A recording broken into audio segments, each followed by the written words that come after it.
Iya. Assalamualaikum warahmatullahi wabarakatuh. Waalaikumsalam warahmatullahi wabarakatuh. Alhamdulillahirabbil alamin. Puji dan syukur kita panjatkan kehadirat Allah Subhanahu wa taala karena atas rahmat dan karunia-Nya kita semua dapat berkumpul kembali di Akademia Islami episode 3. Sholawat beserta salam semoga terlimpah curahkan kepada Nabi Muhammad SAW, kepada keluarga dan sahabatnya dan juga seluruh umatnya hingga akhir zaman.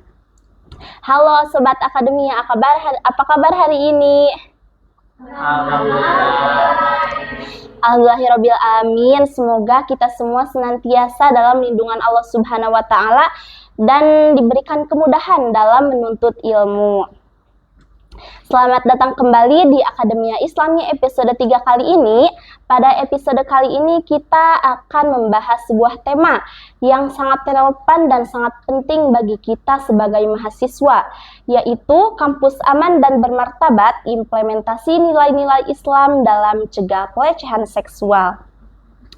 Tema ini sangat penting untuk kita bahas bersama karena seharusnya kampus menjadi ruang yang aman, nyaman, dan bermartabat bagi seluruh mahasiswa, dosen, maupun tenaga kependidikan.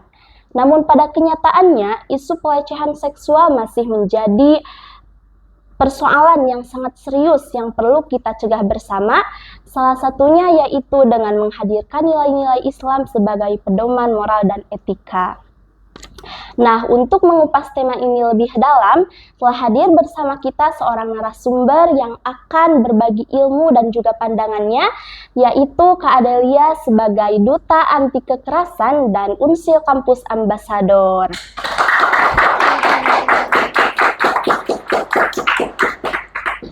Baik, untuk selanjutnya, sebelum kita masuk lebih lanjut, Kak Adelia, saya ingin mengajak Sobat Akademia terlebih dahulu untuk memahami akar permasalahan yang akan kita bahas.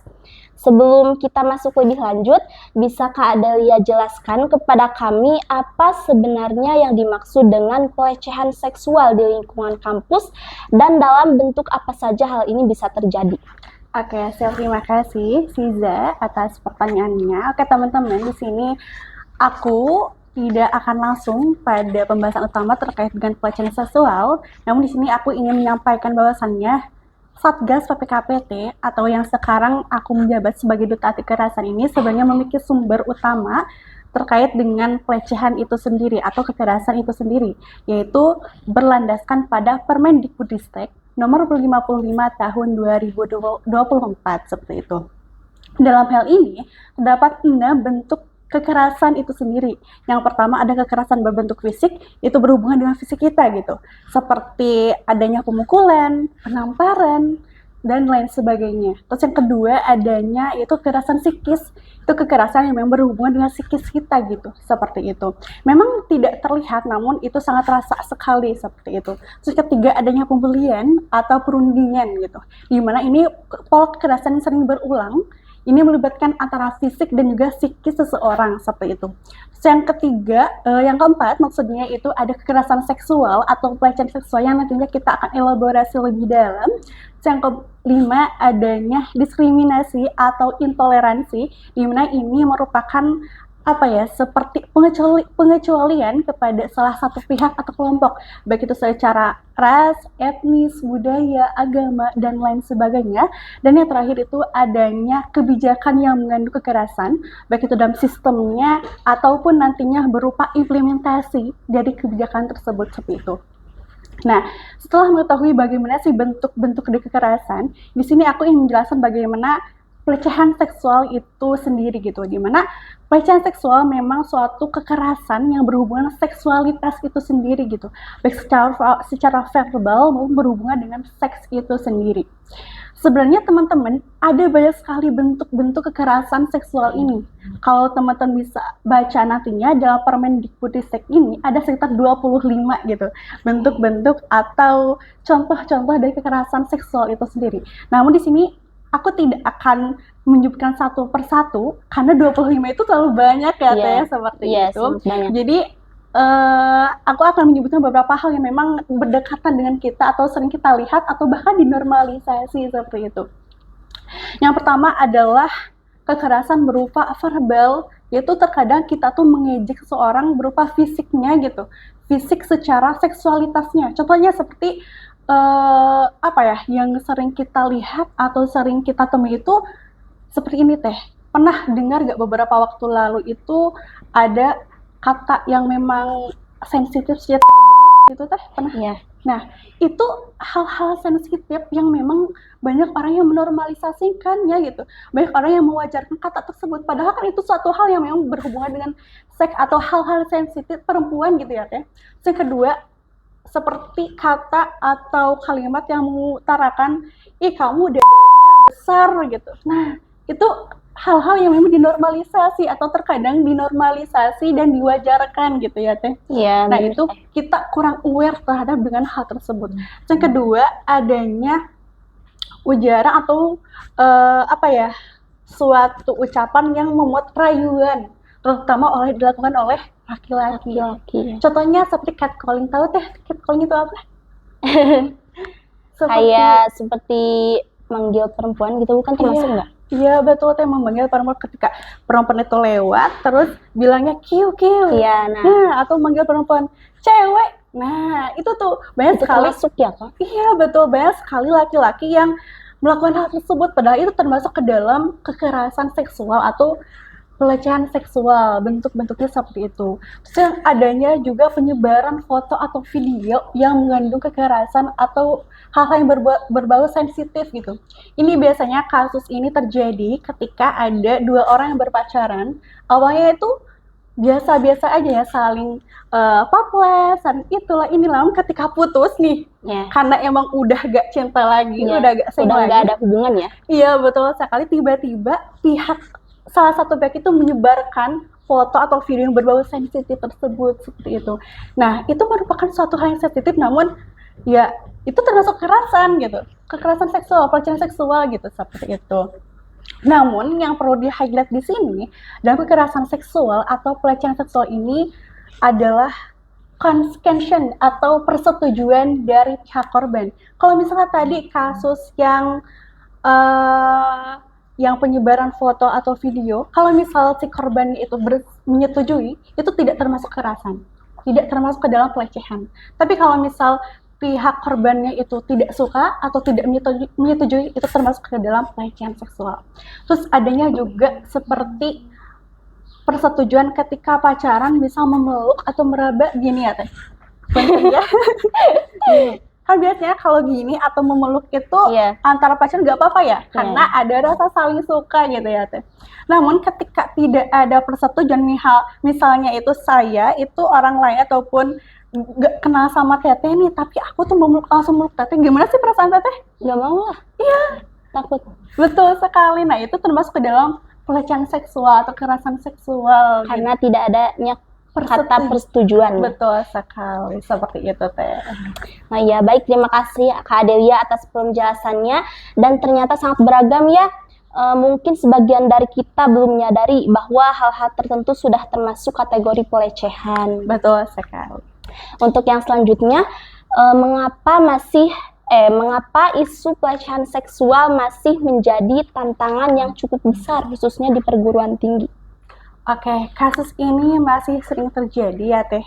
Apalagi akhir-akhir ini banyak sekali kasus-kasus, tidak hanya di kampus kita, tetapi di luar kampus kita seperti yang booming-booming kemarin, banyak ya teh mendengar kasus-kasus terkait dengan kekerasan seksual. Sebenarnya kenapa sih hal ini sering terjadi dan menjadi tantangan besar? Karena yang pertama, kurangnya pemahaman terkait dengan kasus kekerasan seksual itu sendiri gitu. Tadi sudah saya utarakan bahwasannya banyak sekali orang yang menormalisasikan. Kenapa sih orang-orang menormalisasikan? Karena itu dia tidak tahu dan kurang pemahaman apakah ini termasuk ke dalam pelecehan seksual, apakah tidak, seperti itu. Terus yang kedua, ketika korban itu merasakan atau mengalami kekerasan seksual, biasanya ada rasa indikasi takut. Misalnya teteh, naudzubillah ya, terkena kekerasan. Biasanya teteh kan bingung ya harus ngapain. Itu biasanya teteh diam, mending diam atau gimana? Mending kayak takut kalau misal jadi korban ya. Kebanyakan kan orang itu kayak takut gitu, lebih memendam sendiri masalahnya gitu. Nah, kan. itu Kebanyakan dia. orang gitu ya. Iya, seperti itu. Jadi tidak hanya psikologisnya saja yang takut, terus yang kedua belum adanya pemahaman, yang ketiga itu adanya victim blaming. Tahu teh victim blaming? Nggak tahu. Yaitu banyak sekali orang di sekitar kita yang malah menyalahkan korban. Dimana ketika korban itu mengalami kekerasan, yang terjadi adalah, oh itu mah karena korbannya yang salah, oh karena dianya itu keluar malam-malam misalnya, Iya. oh karena dia itu mengenakan pakaian yang terbuka misalnya. Nah, ketika korban ingin melapor atau bersuara terkait dengan kekerasannya, dia itu takut, karena takut dihakimi oleh orang-orang sekitarnya, malah disalahkan gitu. Iya. Nah, itu dia. Jadi banyak sekali hal-hal yang memang tidak mendukung dan juga hal-hal yang memang membuat si kasus kekerasan ini menjadi tantangan besar seperti itu. Iya Kak Adelia, menurut Kakak mengapa masih banyak korban yang enggan atau takut untuk melapor ketika menjadi pelecehan seksual di lingkungan kampus? Oke. Yang pertama tadi victim blaming, itu takut karena takut dihakimi oleh orang lain. Terus yang kedua, tidak adanya support dari teman sekitar. Biasanya kalau misal kita nih ketika sendiri atau mengalami suatu masalah, tentunya biasanya kita selalu bicara ya ke teman kita, apalagi perempuan. Iya. Biasanya perempuan itu curhat kepada temannya, apa-apa diutarakan kepada temannya. Namun ketika ada suatu masalah, itu tidak diutarakan, tentunya ada rasa takut tersendiri, tidak punya support tersendiri ya teh. Iya. Nah, kalau tidak ada support, biasanya aku takut ini berjuang sendiri, aku takut untuk melapor ke Satgas, aku takut untuk berbicara kepada orang lain, karena emang selain dari psikis yang terganggu, terus support dari sekitar itu tidak ada gitu. Itu pentingnya support seperti itu. So, yang ketiga, karena memang bisa jadi regulasi ataupun sistem dari pelaporan ketika ingin melapor ke Satgas itu memang dipersulit gitu, sehingga aku mau lapor nih ke Satgas, aku mau mengutarakan nih ke Satgas gitu, tapi kayaknya enggak ribet deh. Nantinya kalau misal aku lapor tiba-tiba aku selain dari disalahin oleh sekitar, aku juga nantinya akan ribet ini itu kesana kemari, terus dipersulit, jangka waktunya akan lama. Ya udahlah, mending enggak gitu. Nah, seperti itu teh. Nah iya Kak. Nah, sebagai program yang mengangkat nuansa keislaman, tentu kita tidak boleh melewatkan bagaimana Islam memandang permasalahan seperti ini. Untuk selanjutnya, bagaimana pandangan Islam mengenai pelecehan seksual dan mengapa Islam sangat menekankan untuk pentingnya menjaga kehormatan atau ifah bagi setiap individu nih Kak. Oke. Sebenarnya semua norma atau ajaran tentunya itu sangat melarang keras adanya kekerasan seksual gitu. Apalagi Islam yang memang suatu agama yang secara kafah atau menyeluruh membahas semua hal yang ada di dalam bumi ini gitu, di alam semesta ini gitu. Baik itu ketika kita bangun tidur sampai dengan tidur lagi seperti itu. Nah, dalam Islam sendiri sebenarnya tidak secara eksplisit itu menyatakan bahwasannya Islam melarang keras adanya kekerasan seksual seperti itu. Namun dalam Islam ada aturan yang memang pencegahannya itu sendiri, atau aturan untuk tidak mendekati kekerasan seksual itu sendiri. Salah satunya itu terkait dengan zina, ya, seperti itu. Ada salah satu surat, yaitu surat Al-Ahzab ayat 21 kalau tidak salah, atau 32, yang artinya itu atau ayatnya itu adalah wala taqrabuz zina innahu kana fahisyah wa sa'a sabila, dan janganlah kamu mendekati zina, sungguh zina itu perbuatan yang keji dan jalan yang buruk, seperti itu. Nah, dari ayat tersebut itu sudah jelas ya bahwasannya mendekati zinanya saja itu tidak boleh, apalagi untuk melakukannya gitu. Adapun dalam Islam tersendiri itu cara pencegahannya itu seperti kan kita ada dalam Islam itu ada pembagiannya ya, zina itu ada yang memang zina hakiki seperti tadi pelecehan seksual secara hubungan intim gitu, dan juga ada yang memang zina kecil seperti zina mata, zina hati, zina pendengaran, zina tangan, zina kaki gitu, dimana contohnya seperti zina mata yang memang mata itu dengan mata sumber maksiat itu bersumbernya dari mata gitu, seperti itu. Nah, itu semuanya diatur dalam Islam seperti itu, Teh. Ya, subhanallah ya Kak, ternyata Islam sudah sangat jelas mengatur hal ini sejak dahulu. Dan mungkin tadi kan ada dalil ya yang Kak sebutkan juga, dalil tersebut pasti akan menjadi pengingat yang sangat kuat bagi kita semua. Ya, Untuk yang selanjutnya, menurut Kak Adelia, nilai-nilai Islam apa saja yang dapat dilakukan oleh mahasiswa untuk mencegah terjadinya pelecehan seksual di lingkungan kampus? Oke. Tentunya banyak sekali ya dalam Islam itu berbagai cara untuk mencegah terkait dengan kekerasan seksual seperti itu. Nah, terdapat beberapa nilai yang bisa kita ambil dari ajaran Islam tersendiri.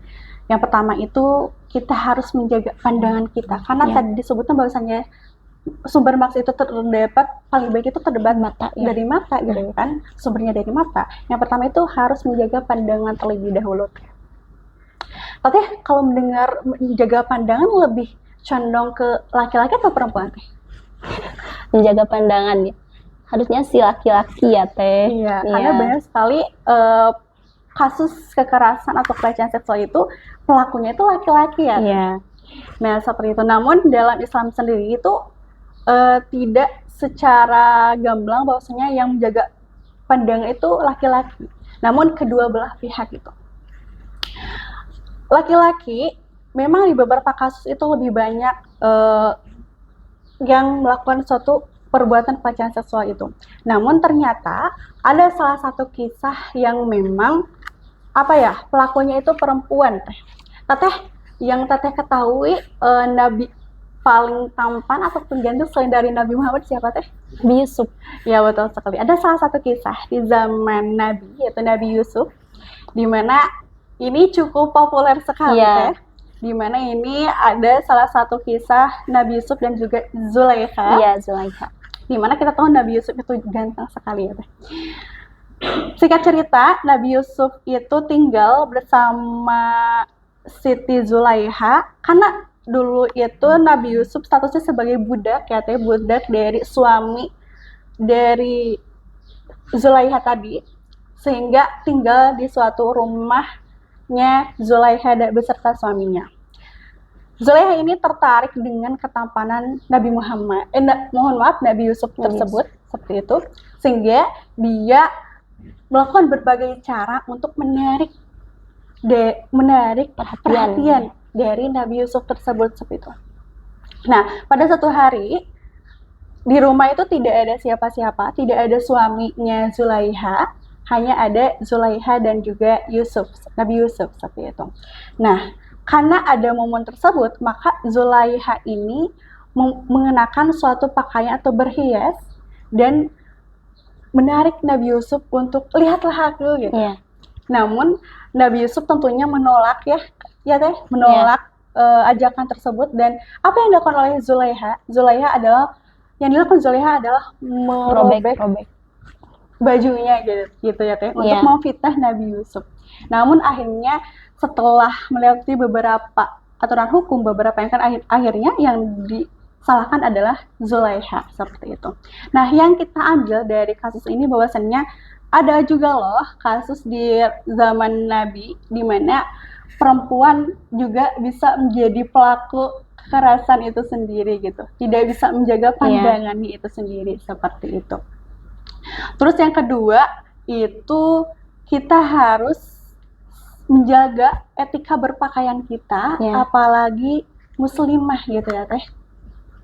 Muslimah, ada salah satu surat ataupun ayat yang memang menerangkan bahwasannya, terutama dalam surat, kalau tidak salah itu surat An-Nur ayat 59, Allah berfirman bahwasannya, katakanlah kepada Nabi Muhammad bahwasannya, suruhlah istri-istrimu, anak-anakmu, dan juga istri-istri orang mukmin untuk menjulurkan jilbabnya ke seluruh tubuh, yang artinya bahwasannya kita harus menutup aurat kita Iya. ya Teh. Kita harus menggunakan hijab sebagai tanda bahwasanya kita seorang muslimah gitu. Nah, dengan adanya hal ini, kita bisa menjaga diri kita dengan menutup aurat kita seperti itu Teh. Tidak hanya laki-laki dan juga perempuan yang menjaga aurat, kita juga harus tadi mengkorelasikan dengan menjaga pandangan kita melalui batasan-batasan yang ada. Coba kita kembali pada yang menjaga pandangan tadi Teh. Biasanya kalau menjaga pandangan itu orang-orang tuh berperspektif bahwasannya kita harus menunduk ketika bicara ya Teh. Iya. Misalnya Teteh laki-laki, aku perempuan, dan saling berinteraksi. Itu biasanya gini kan, karena karena dalam Islam harus menjaga pandangan, bahwasanya aku harus gini nih. Nggak seperti itu ya Teh, bahwasanya kita harus tahu batasan-batasan yang ada dalam Islam gitu. Kita bisa melihat sewajarnya, melihat seseorang itu tanpa syahwat gitu, itu diperbolehkan, kecuali kalau misal ada syahwat itu yang tidak boleh seperti itu. Terus setelah tadi menjaga pandangan, terus yang kedua adalah etika dalam berpakaian. Yang ketiga kita harus kumpul dalam lingkungan yang memang berbau positif gitu. Kalau misal kita kumpul bersama orang-orang yang memang suka melihat porno misalnya, hal-hal sensitif gitu, otomatis kita akan tergabung ya Teh. Iya, pasti kita akan terbawa gitu ya sama pergaulannya. Iya, betul sekali. Tapi kalau misal kita tergabung sama orang-orang yang lingkungan positif seperti HMJ ini, Masya Allah, ya kan? Iya. Kita akan terbawa oleh kepositifannya, kita akan fokus pada proker-prokernya seperti itu. Kita akan saling berdiskusi, melakukan hal-hal positif lainnya seperti itu. Iya, benar sekali Kak. Untuk yang selanjutnya, bagaimana Islam mengajarkan cara bersikap kita terhadap korban pelecehan agar korban tersebut itu tidak merasa semakin disalahkan gitu Kak. Terkait dengan hal ini juga, aku ingat salah satu kisah di zaman Rasulullah, di mana ada salah satu perempuan yang keluar malam-malam untuk menunaikan sholat ke masjid. Di tengah perjalanannya, beliau dilecehkan Teh. Namun yang dilakukan Rasulullah di sini adalah beliau tidak menanyakan, kan salah, maksudnya tuh kan dia seorang perempuan keluar malam-malam, tapi walaupun kebaikan, tapi itu rawan ya malam-malam gitu. Di sini Rasulullah tidak menyalahkan bahwasanya kamu salah karena kamu keluar malam-malam, kamu salah karena kamu pergi sendirian. Tidak, tapi yang dilakukan Rasulullah di sini adalah merangkul si korban dan juga memvalidasi perasaan korban, terus menanyakan hal-hal yang memang yang intinya adalah mendukung korban itu sendiri Teh. Nah, itu yang saat ini kita lakukan pada kasus-kasus kekerasan seksual di sini, terutama di kampus, adalah merealisasikan bagaimana Rasulullah menghadapi kasus tersebut, yaitu kita berada dalam ranah korban, kita dalam perspektif korban, kita akan terus mendukung korban seperti itu. Karena hal yang pertama kita lakukan ketika kita melihat kasus kekerasan, kita harus berada dalam korban seperti itu. Baik Sobat Akademia, setelah kita memahami permasalahan dan mengenai isu perspektif Islam ini, untuk yang selanjutnya yaitu kita akan membahas ke hal-hal yang lebih praktis, yaitu solusi dan langkah implementasinya. Untuk yang pertama, langkah nyata apa yang sebaiknya dilakukan oleh mahasiswa ketika menjadi korban pelecehan atau mengetahui adanya tindakan pelecehan di lingkungan kampus? Oke, terima kasih. Karena memang sekarang kita udah jadi mahasiswa, Iya Kak, benar kita sekali. harus mengetahui bagaimana sih jika kita berada dalam posisi korban ataupun kita melihat langsung adanya kekerasan seksual atau pelecehan seksual tersebut. Yang pertama, terkait dengan apa yang harus dilakukan ketika kita menjadi korban, kita harus tenang terlebih dahulu dan harus mengamankan, prioritaskan keamanan kita terlebih dahulu. Karena kalau misalnya kita udah tenang, biasanya otak kita tuh lebih jernih, fresh gitu. Iya, lebih bisa berpikir gitu ya. Sebenarnya kalau kita tidak tenang, biasanya kita gegabah dalam melakukan sesuatu seperti itu. Kita harus tenang dan bisa mengamankan diri kita terlebih dahulu seperti itu. Terus yang kedua, kita harus melaporkan ke Satgas terdekat Satgas PPKPT. Namun sebelum adanya melakukan pelaporan, kita harus mengumpulkan dan mengamankan bukti-bukti yang ada gitu ya. Iya. Setelah kita tenang, terus kita harus berpikir jernih, kita harus mengamankan bukti-bukti apa sih yang bisa mendukung kita, apa kita merasakan kekerasan tersebut gitu ya teh. Kita harus mengamankan bukti-bukti untuk yang nantinya bisa kita laporkan ke Satgas PPKPT seperti itu. Terus yang kedua terkait dengan kalau misalnya kita melihat adanya kekerasan seksual tersebut, kita itu yang pertama harus mendukung korban. Itu yang pertama. Iya. Terus yang kedua, kita kalau misal itu terlihat jelas di depan kita kalau kita memiliki power atau kita bisa melakukannya, kita harus menghentikan kekerasan tersebut gitu.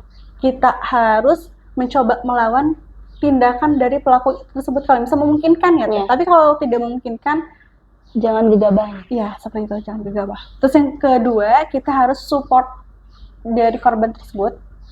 Terkait dengan support, kemarin aku lihat ada salah satu kasus kekerasan di mana kita tahu di suatu kereta biasanya kan berdesakan gitu Iya. ya Teh.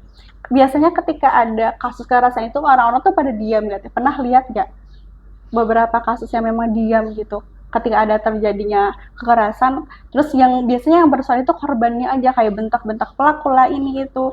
Kemarin aku lihat seperti itu, namun yang berbeda di sini adalah per 17 Juli itu di salah satu kereta ada salah satu pelaku itu berdekatan dengan korban di suatu keretanya, di dalam keretanya, di mana si pelaku ini membuka bagian sensitifnya namun terlihat oleh korban gitu.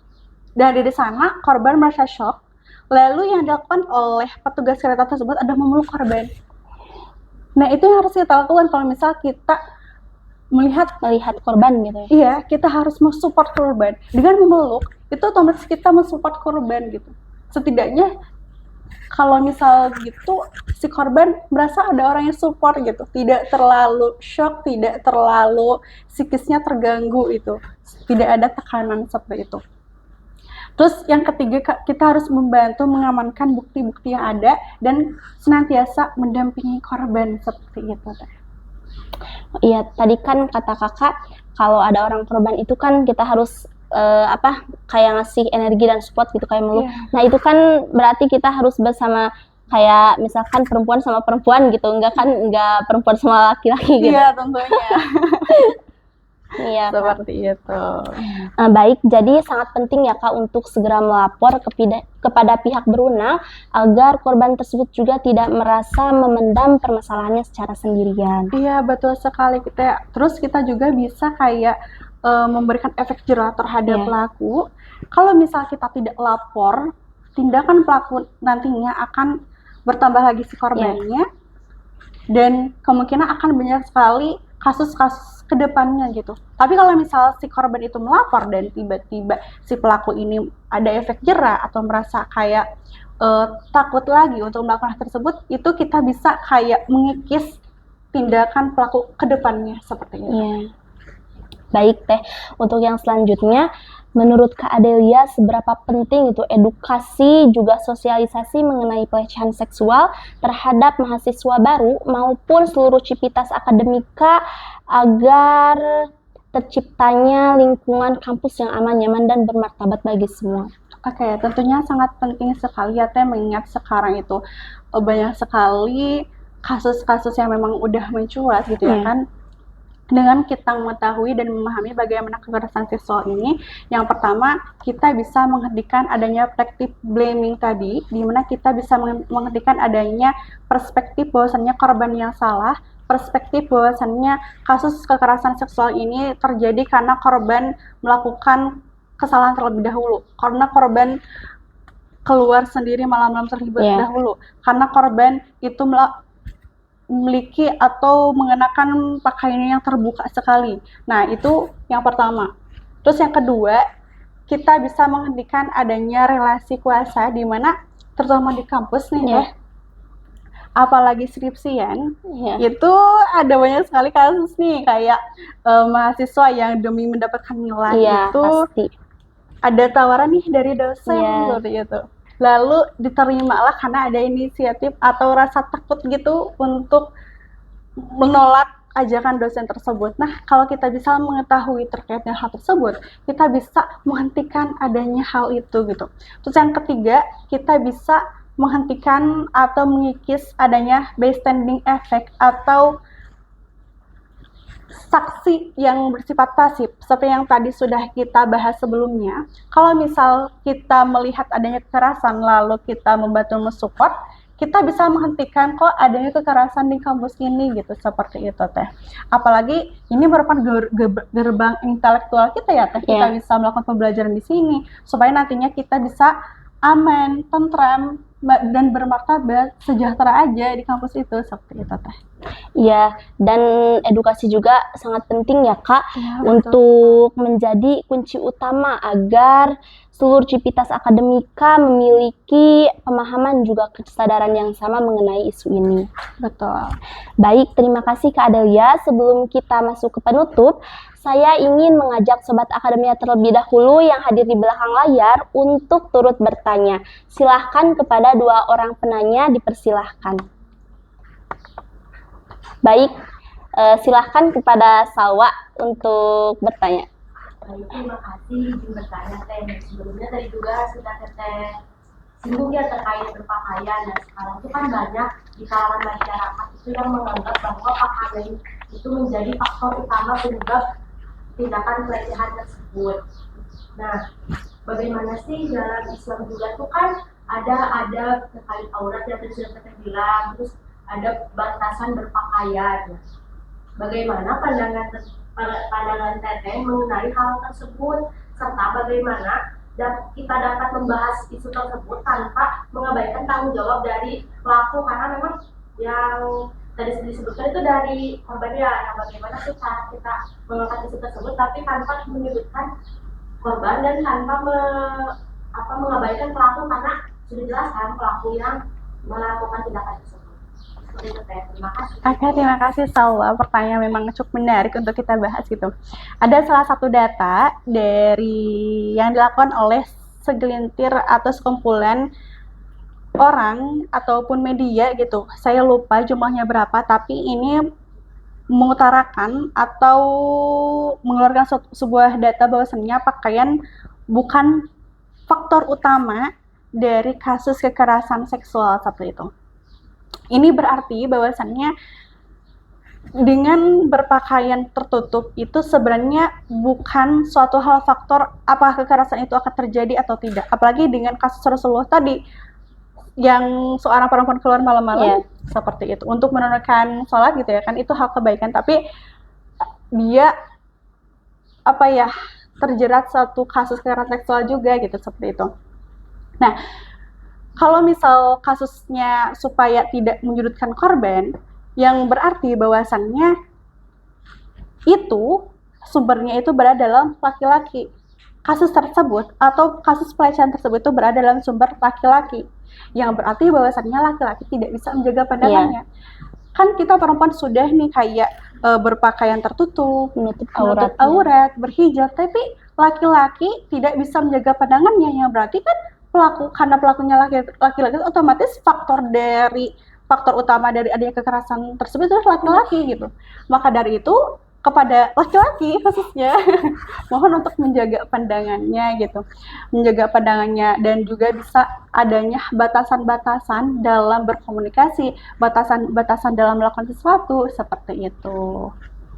Ya, untuk selanjutnya apakah masih ada pertanyaan? Ya, baik, silakan kepada Teh. Oke, sebelumnya izin memperkenalkan, saya Melisa Ariana. Terima kasih atas kesempatannya dan izin bertanya kepada Teh Angel. Setelah tadi mendengarkan penjelasan mengenai apa itu kekerasan seksual dan sebagainya, dan juga cara kita menghindarinya, nah saya ingin meminta pendapat dari Teh Angel.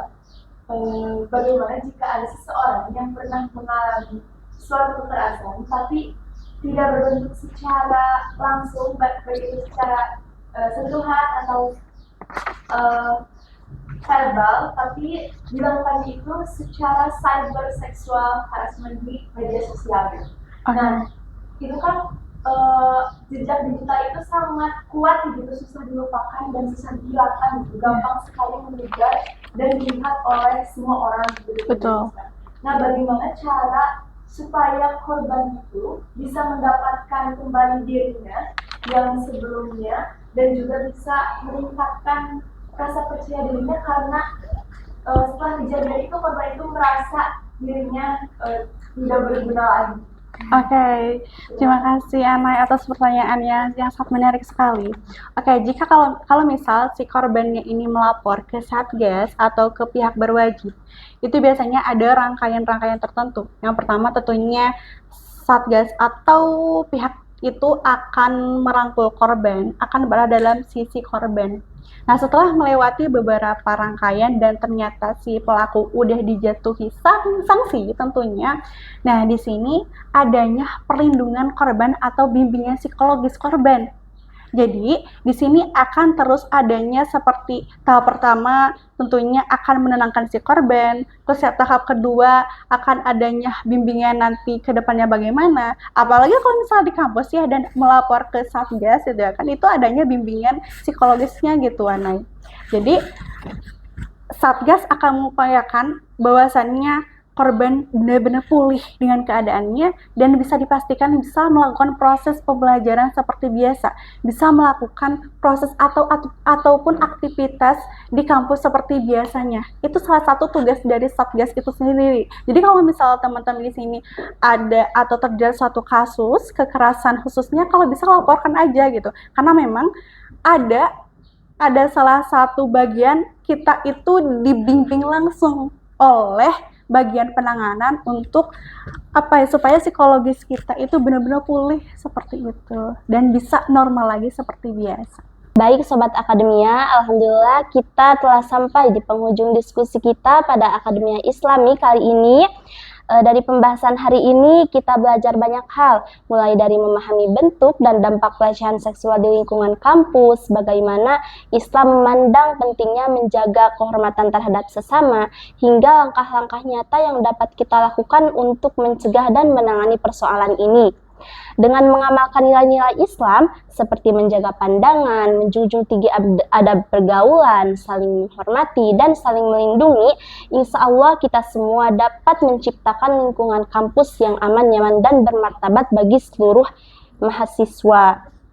Sobat Akademia, mari kita jadikan diri kita masing-masing sebagai agen perubahan yang berani bersuara, saling menjaga, dan saling melindungi. Terima kasih banyak kepada Kak Adelia yang telah meluangkan waktu untuk berbagi pandangan dan juga ilmu yang sangat berharga kepada kami pada episode kali ini. Semoga ilmu yang telah dibagikan menjadi keberkahan bagi kita semua. Mungkin ada closing statement dari Kak Adelia, boleh? Oke, teman-teman, untuk menciptakan kampus yang aman, itu tentunya tidak hanya pada satu pihak saja, akan tetapi ada sinergi dari berbagai pihak, mahasiswa, dosen, sivitas akademik, dan lain sebagainya. Maka dari itu, teman-teman harus memahami terlebih dahulu bagaimana sih kekerasan seksual ini seperti itu. Nah, dengan adanya pemahaman tersebut, kita bisa menolak dan melawan segala bentuk kekerasan seperti itu. Jadi teman-teman semangat dan jaga kesehatan teman-teman, jaga etika berpakaian teman-teman, dan kita bisa mengimplementasikan nilai-nilai Islam pada kehidupan kita sehari-hari seperti itu. Baik, terima kasih Kak Adelia. Saya Siti Zahra Awalia selaku moderator pamit undur diri. Sampai jumpa di Akademia Islami episode berikutnya, dan jangan lupa untuk terus mendukung dan mengikuti program Akademia Islami selanjutnya ya Sobat Akademia. Wassalamualaikum warahmatullahi wabarakatuh.